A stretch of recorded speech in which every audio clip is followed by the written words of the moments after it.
你好咩？好多人中意用易經咁指導自己嘅生活，就係嗰本中國占卜嘅手冊或者細書仔。但係易經其實淨係詩意嘅嘢，你可以去睇下易經入邊嘅解答同埋啟示。當你睇完銅錢或者搖完竹籤之後，佢嘅結果其實全部都係一啲好有詩意嘅文字嚟嘅。我特別挑選咗幾個易經卦象，將佢哋轉化成一首首細細嘅詩，收錄咗喺我呢本中國詩歌簡評入邊。你睇之後可以喺下邊描述度睇下點樣買到我哋書，仲有睇下你用嘅語言有冇翻譯咗呢本收錄咗易經詩歌嘅書。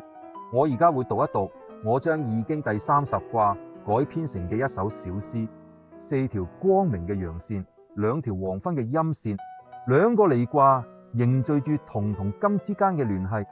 一個做事認真同埋慎重嘅人，喺大清早嘅時候帶住佢嗰隻牛翻去牛棚，仲喺嗰啲凍冰冰嘅露水之下幫隻牛擠奶。天馬穿越草原，天馬就係嗰個有時會變成有翼馬嘅中國神祇。天馬穿越草原，巡視住田野，確保一切都井井有條。佢知道天光係容易溫柔同埋光芒四射嘅，亦都知道黃昏可能會帶嚟毀滅同悲傷。咁如果你喺易經卜卦得出呢個結果呢，就睇下呢樣嘢對你人生有咩意義啦。多謝。